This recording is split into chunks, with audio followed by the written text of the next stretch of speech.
grave. It's like, what the hell is this? He's like, leave me alone. Quick. Leave me alone in my shell. Yeah? It's up this path, apparently. To the cemetery, yeah. Yeah. Oh my god. It's literally here.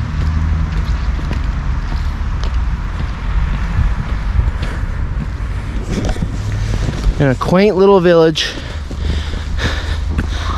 outside of some quaint little towns, outside of some quaint little cities, in a big black forest. That's where we're at.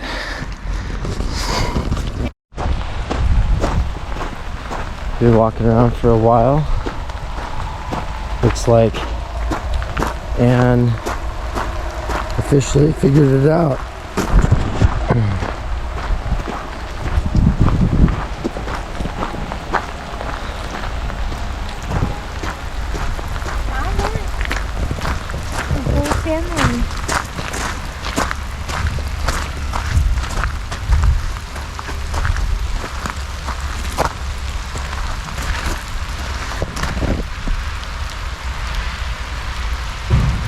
Wow.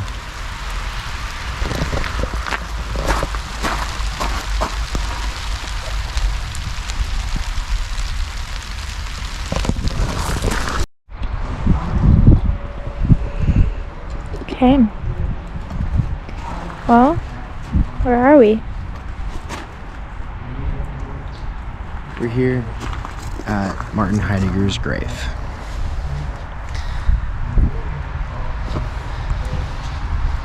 And it's a rainy day.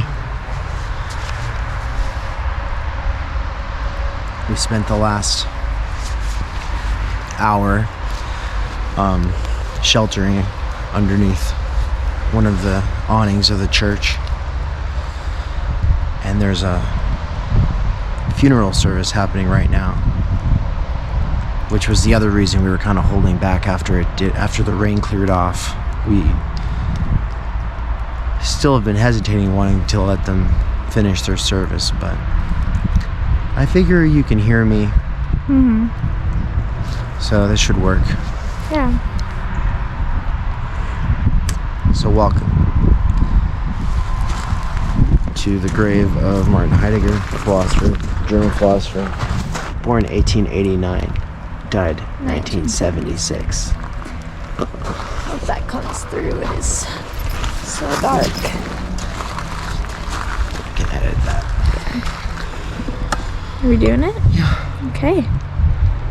Cool. Well, we are out here in a small village to see someone who's obviously very important to you and to the field of philosophy. So tell us, why is Heidegger an important person?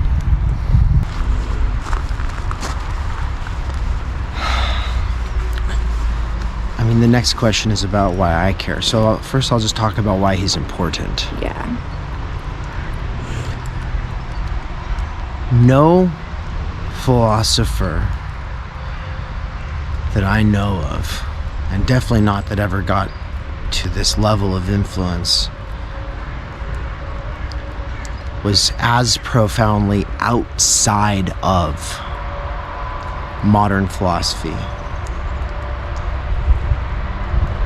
Liberalism, communism, Anglo-Saxon, British empiricism, Americanism, pragmatism, utilitarianism.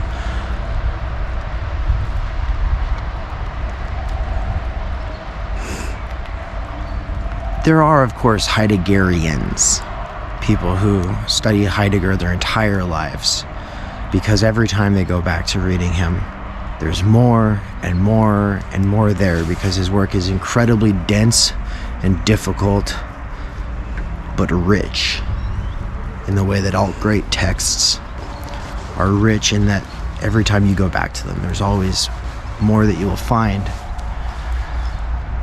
But he's also important to people who are not Heideggerians. He's important to people who want to understand Jean-Paul Sartre, or Jacques Derrida, or Jacques Lacan, or Michel Foucault, or Alexander Kojève, the Hegelian who so profoundly influenced a few generations of French philosophers. That's because a lot of them sat in Heidegger's actual classes.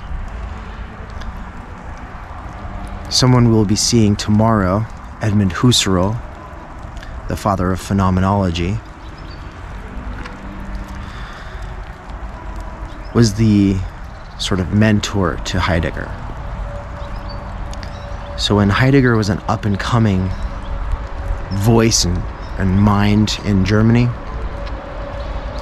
in the early 20th century, he hadn't even published like a real book yet. He was kind of just known as one of the phenomenologists, Edmund Husserl's pupil. But he was teaching his own classes at Freiburg University. And philosophers like Levinas, and Merleau-Ponty, and Hannah Arendt, they were taking classes from Husserl, and they were taking classes from Heidegger. And this is still kind of in the aftermath of the Hegelian moment, in that Germany had, since the time of Kant, been on this sort of winning spree, rolling out great thinkers, one after the other. And all of them had their own unique and radical perspectives on everything. But Heidegger's was so different because he's from here, from a small, quaint village in the middle of the Black Forest. All of these other thinkers wanted to be rock stars at universities in Berlin, like Hegel. But Heidegger would walk into the university with his big muddy boots because he had spent the whole day out walking through the forest, pondering being. It was a very different thing that he was doing. And I only emphasize the difference, the differentness of what it was that he was doing, because for a philosopher, we're not just critiquing ideologies and worldviews that others have. We interrogate our own assumptions.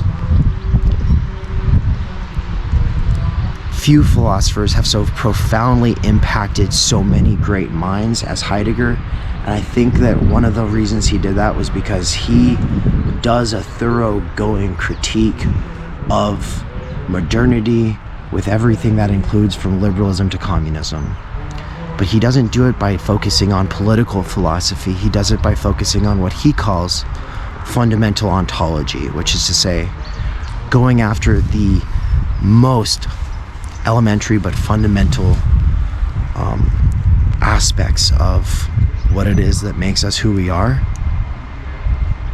And he works within Kant's schema. He, as a phenomenologist, is not going and trying to figure out if angels are real or if we have a soul. He wants to work from within the realm of what we experience, but what gets covered over by being taken for granted, and what gets watered down through the passages of time as we cheapen things and turn everything into just language games that are, then used as they are convenient to our worldviews. He wanted to try to get back to or salvage the truths or the insights that had, and the problems that had spurred the great minds to think and develop the concepts and systems that they had throughout the history of the West. And that was something that was very important to him, because he felt like this thing that, from the Marxist standpoint, you would diagnose as capitalism, is something that he wants to try to understand from the level of a peasant boy who is watching the church become irrelevant, who is watching all of the smart people get drained away into the cities. He's watching the countrysides kind of fall to ruin as we all become mere cogs in a worldwide mechanized machine of expropriation and war. And that bothered him. And he wanted to see to what degree modernity itself, its philosophers from Descartes through John Locke and John Stuart Mill into the likes of John Rawls and Marx or Bertrand Russell, right? How they were taking for granted and assuming so much that they were not really stepping back from and ever truly interrogating.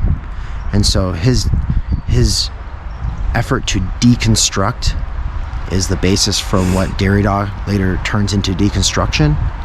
And it wouldn't have been possible if he wasn't drawing from the works of Schleiermacher and Dilthey, the faces that I believe I showed in the Humboldt University on the notable alumni list, but also his mentor, Edmund Husserl. That's why he's so profoundly impactful on so many people who are not Heideggerians. So, you told us why Heidegger you think is important to the field of philosophy, why he had an impact on so many other great thinkers. So why is he important to you in your own work?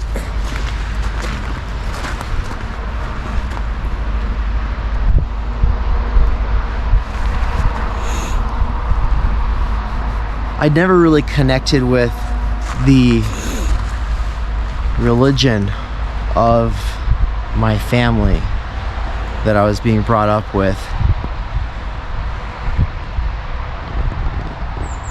I was raised a Christian. My grandparents had been Catholics on my mom's side, and then my parents were a kind of Protestant.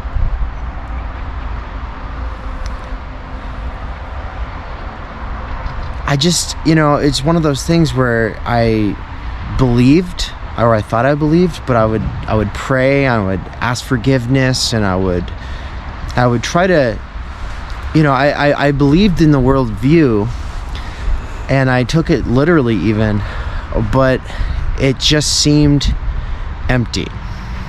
It's just, there wasn't really something there for me. And eventually I rejected it, and I would think I would have called myself an atheist, but it wasn't very much like that. It wasn't thought out. It wasn't really a philosophical atheism or anything like that. Later, when I went to college, after having been in the workforce for like a decade, that's when I started to really think and interrogate my assumptions. And when you're first getting into philosophy, it's easy to think that philosophy, taking a philosophy class, is kind of like you're entering the shopping mall of ideas and you're just looking for what fits you. And I thought, well, I have these left-leaning politics and I don't believe in God, so I'm an atheist socialist. It was very naive, but I was going with what felt right. And one of the professors who I found to be very impactful, we had a lot of really great conversations, and I remember one time though, he was like, Dave, about my sort of Richard Dawkins-esque atheism, he said, we just can't have a conversation about these things until you've read The Critique of Pure Reason by Immanuel Kant and Being in Times by Martin Heidegger.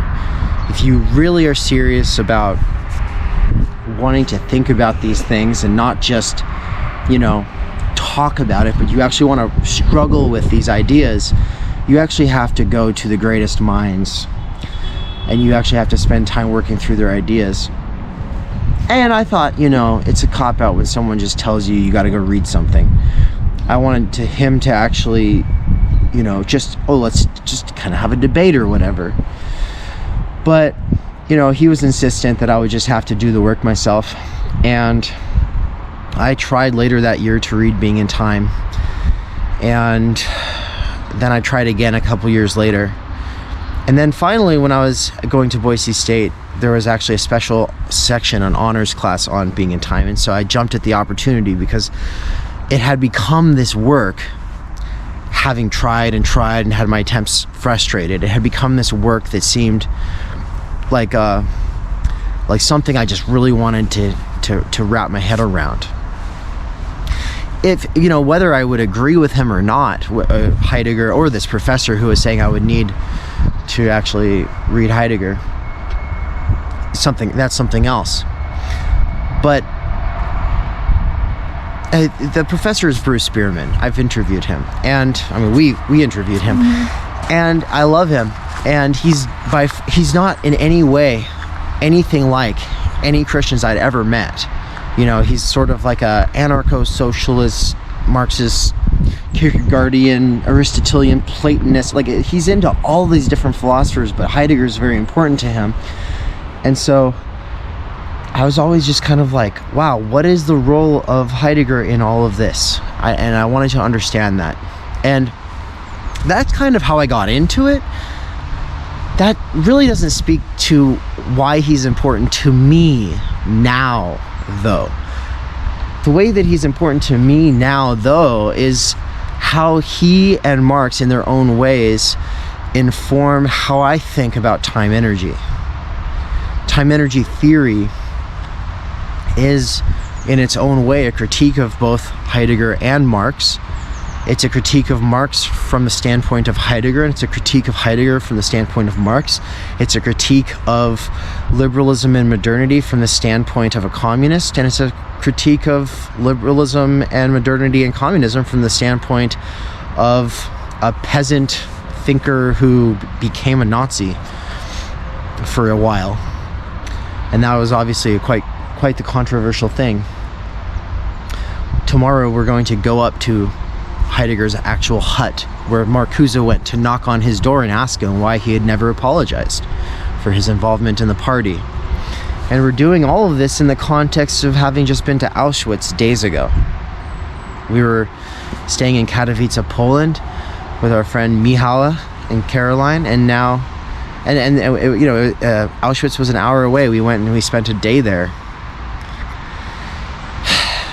And so and then we went to the Berlin Wall as well, right? And so thinking about these great thinkers who were involved with, or had their names involved with somehow, these ideologies that were used for the mass murder, extermination, internment, all kinds of ways of depriving people of their freedoms and their lives.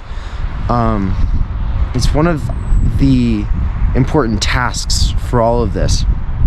And so that's kind of the thinking about Heidegger and Marx through the lens of Auschwitz and the Berlin Wall, and really just the Cold War and Stalinism and everything like that is part of the responsibility, I think, of thinking things through for yourself and trying to understand the world in a responsible way, and taking these great minds who drew off of all of these different thinkers that were all like basically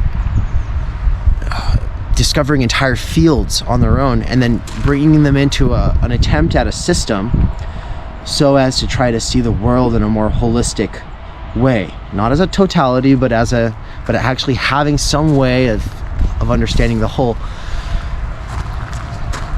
It's a worthy goal. But time energy theory comes out of running those two thinkers against one another.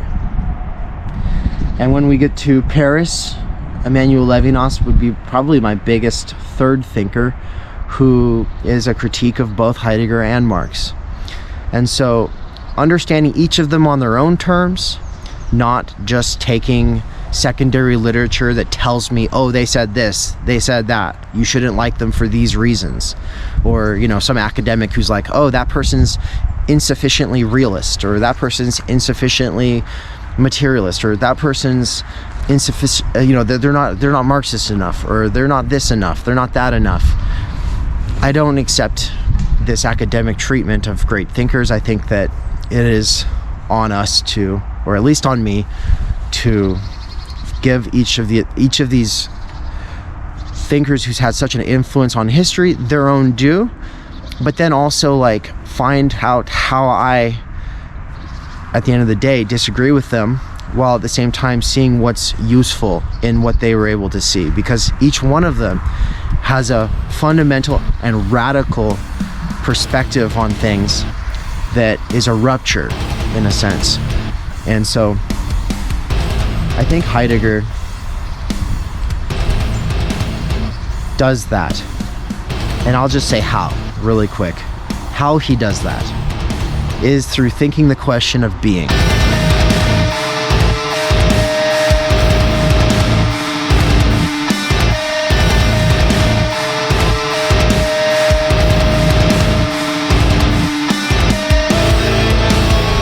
Now, one of the most annoying things for me to hear is when other people talk about him being the thinker of being, because they usually don't know what that means.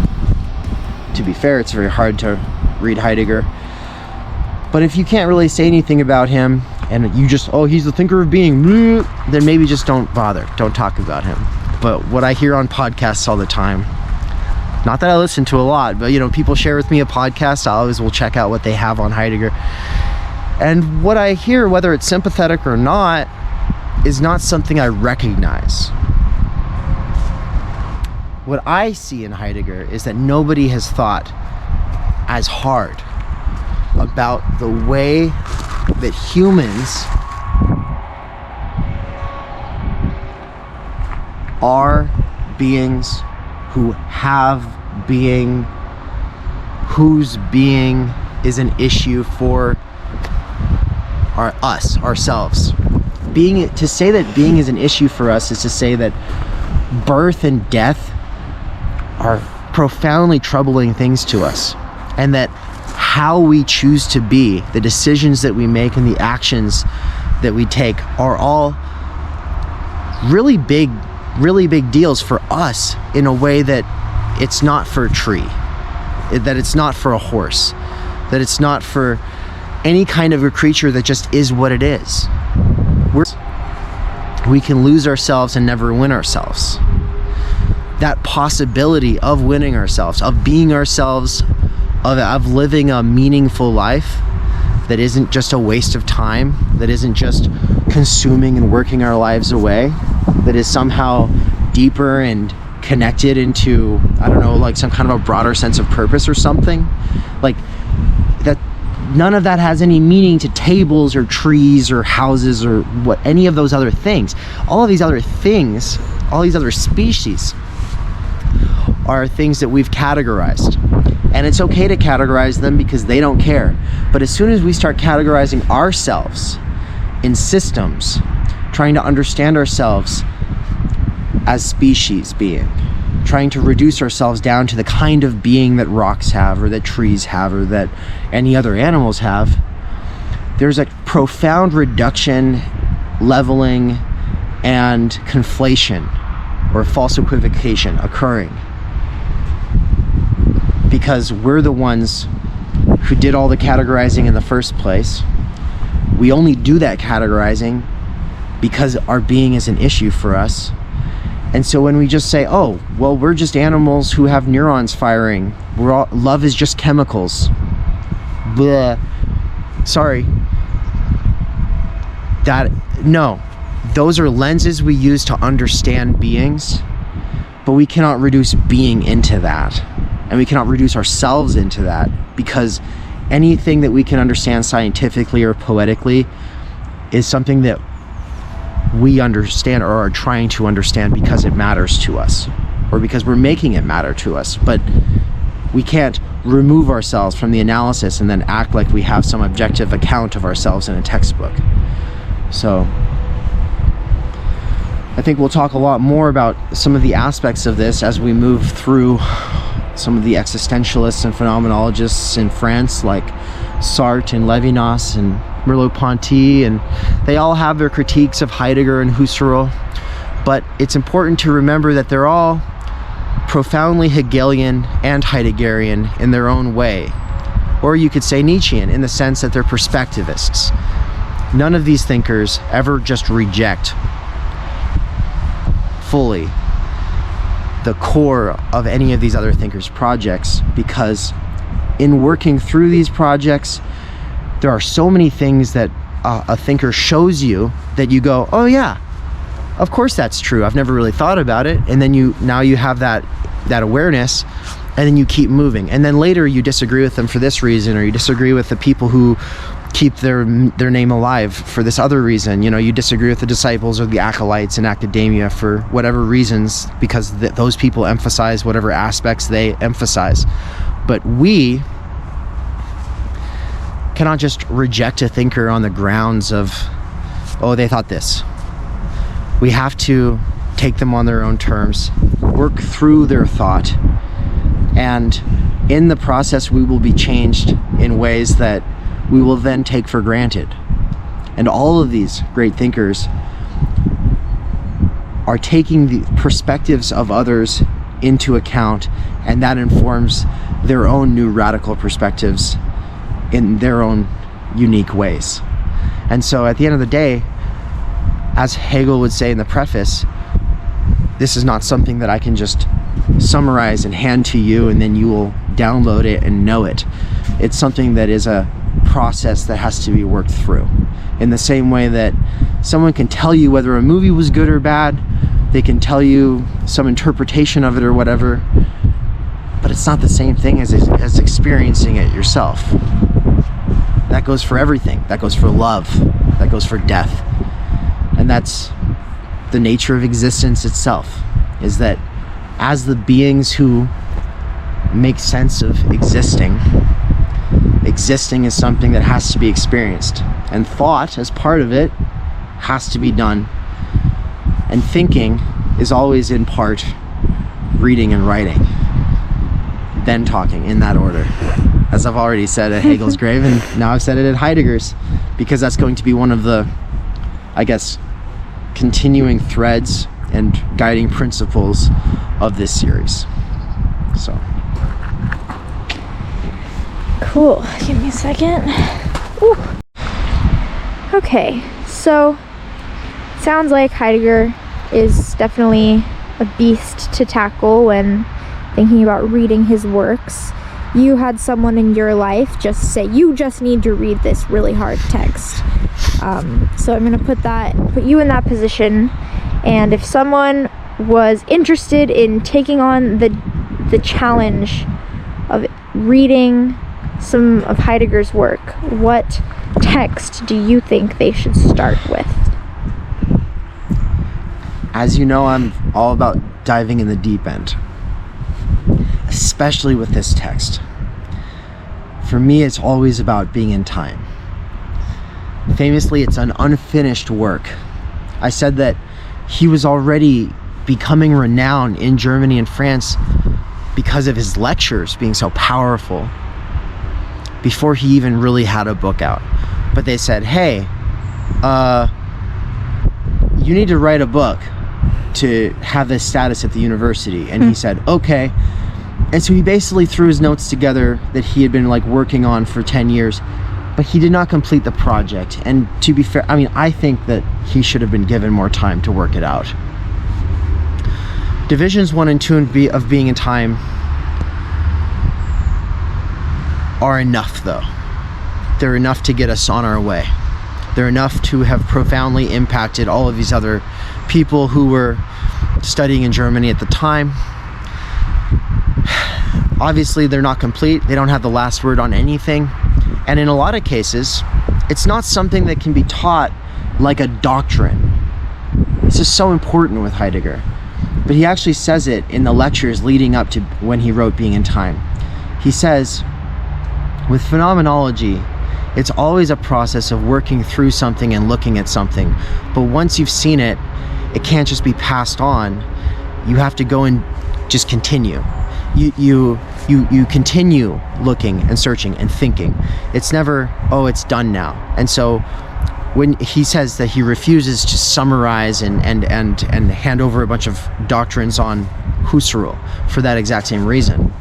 So these are things that someone saw at that time, and they should be understood as such. So when you read them, you think, okay, how does this apply to here and now? The good news is, though it is a hard work, because it is phenomenology, a lot of it's actually going to be intuitive once you actually get a grasp on the language itself. For those English speakers, for us English speakers, native English speakers specifically, the McKerracher and Robinson translation is the one that I read primarily. I think the Joan Stambaugh is also fantastic, but there's a lot more secondary works on the McKerracher and Robinson translation. So that means that you can go bang your head against the wall for a long time, work through it, but then you can always go and check out some secondary stuff. This is where I actually need to just interject myself into this video that was recorded last year and say, I have now one division of Being in Time currently out on the Theory Underground platform.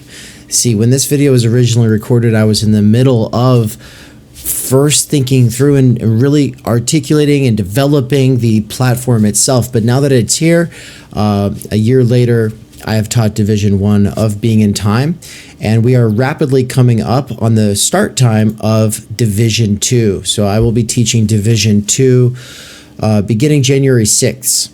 And so if you've read Division 1 and always thought about diving, I need to get to Division 2, well, now might be a good time. And if you are looking for something crazy to do right now, this might be your opportunity. So more information at that link right there, and hope to see you in the course either now, soon, or in the future.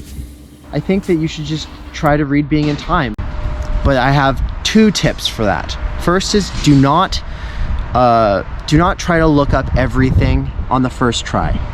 Just keep in mind that you're just going through it on the first try. See what you can get out of it without looking up every little thing, because otherwise you'll never get through it. And you want to plant seeds in your unconscious so that certain things grow before you come back over it again. Okay. Skip the introduction though. The introduction is something he wrote after. So it's just work through with him thinking this out. When he puts pen to paper, it's not like he already knows exactly what he wants to say. He has a general idea because he's been lecturing on these things and doing phenomenological investigations for decades. But he is thinking things through, and you're thinking along with him. That's very important. So skip the introduction until after you've read the book.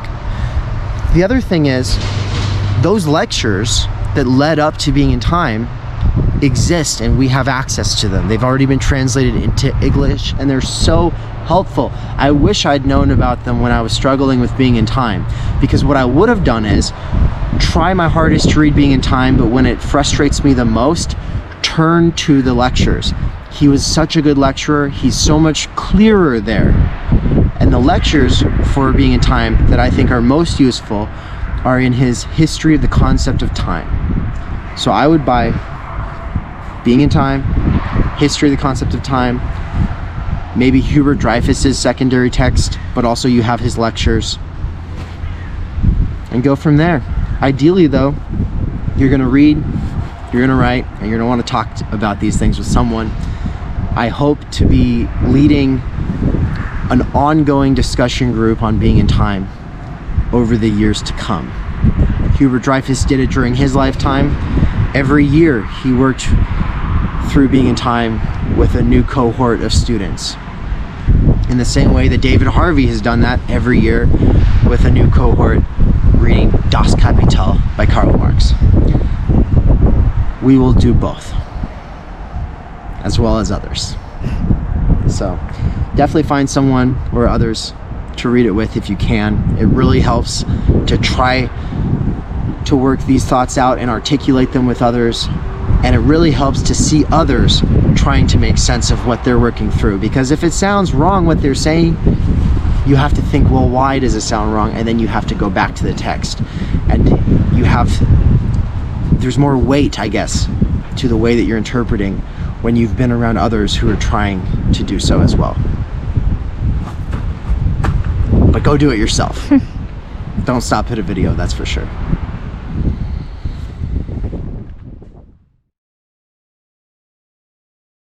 Quick little PSA about the Theory Underground 2024 European book tour. So we were on tour in September 2023 to promote Underground Theory and my book Timenergy. Well, now we're meeting up with some collaborators from Underground Theory in London, Berlin, Vienna, Athens, Krakow. And that's just the places where we know that we actually have venues, or at least we're pretty sure we have venues. Not everything is really nailed down just yet. It's coming together, and that's what I need you for. We'll be there in May, maybe the tail end of April, but basically the month of May is when we'll be in Europe. If you think that we would be a good fit in your city, then let us know. If you've got a group, or if you've got institutional funding, or if you've got some other kind of funding, if you know that you would be able to bring us and kind of put on a good event, then we want to talk. We want to see if that might work, because, you know, plans come together pretty fast here at Theory Underground, but time is moving quickly, and we need to be buying plane tickets ahead of time to save money. So really, I would say that the deadline is New Year's. The deadline is New Year's. That's the plan. New Year's, freaking New Year's. Get it in by 2024. I need to know. Now, you don't have to know for sure about, like, say, institutional funding or anything, but if you know for sure that you want to bring us, if you know that you want to host us, if you can volunteer, if you have ideas about venues and stuff, the application deadline is New Year's. Don't do it after that. So pretty much right now, I'm trying to put out all of the Graveside tour stuff that I did in Europe last year within the next month, as a sort of Christmas present for everybody, and also as a way of promoting the fact that we are coming on book tour. If you think that we would be a good fit for you, for your group, for your institution, for your whatever it is that you got going on, whether it's at a university, a library, a community center, or a pub, whatever it is, let us know, and we'll see about coming. So just fill out this form here. It's a link in the description. It's the Theory Underground US Tour volunteer, host, or guide questions. Volunteers, hosts, and guides are 3 different roles. And ultimately, if you have any event organizing abilities, or if you have a venue, then we really need to get talking ASAP. Thank you. We cannot do direct revolution, but the only way to lay the foundation for it is to do what you are doing to move the underground. It's a theoretically correct title. Welcome to Theory Underground, where workers with earbuds can find genuine liberation from necessity. Research at Theory Underground focuses on what is most important for understanding our current situation: theory of the subject, capital, time-energy theory, critical media theory, CMT, and the most essential critiques necessary for understanding why the theory, ideology, and common sense of influencers left to right misses the mark. Theory Underground is a publishing house, as well as lecture course and social media platform. You've been reading Underground Theory. Yes. And amazing book. I'm a publisher and an editor. I run and review books. Literally, it's my living. This is the best edited collection I've ever read. Jesus Christ.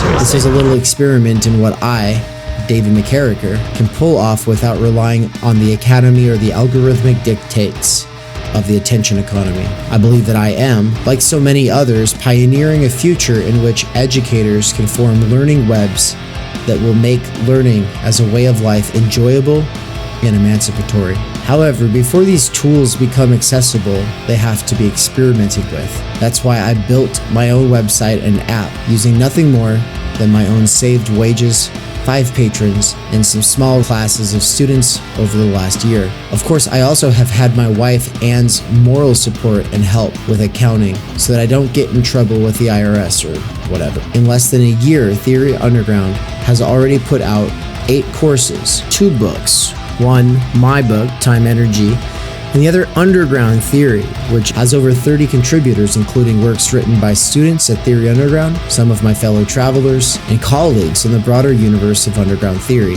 Beyond the books and courses, though, you will also find interviews, reading exegetical reaction sessions, and live weekly events for working class autodidacts, independent researchers, and renegade academics. These include a variety of clubs and cohorts that meet on a weekly or monthly basis. If you want to get involved, there are 4 main subscription levels. Think of it like a gym membership, but for your mind. The point is to make learning, practice, and theoretical comprehension a way of life. If I can triple my subscribers in the next 2 months, I can quit my gig at Amazon and focus on this work full time. All I need is a few more people at each of the levels, or a couple big-time patrons who just want to see it happen. Right now I am doing a patron and site subscriber drive, so excuse the commercial. But if you end up really liking what goes on at this channel, consider signing up soon. I hope that you either will or have enjoyed the program, and also make sure to like, comment, subscribe, and leave this playing in the background all the time while you're doing other things. Playing long-form Theory Underground content in the background while you do things has, in the near future, been scientifically proven to emancipate minds from the functional illiteracy imposed on workers by the structural stultification of time energy. This is achieved by reterritorializing circumspective concern. Also, to some degree, it is for the algorithm.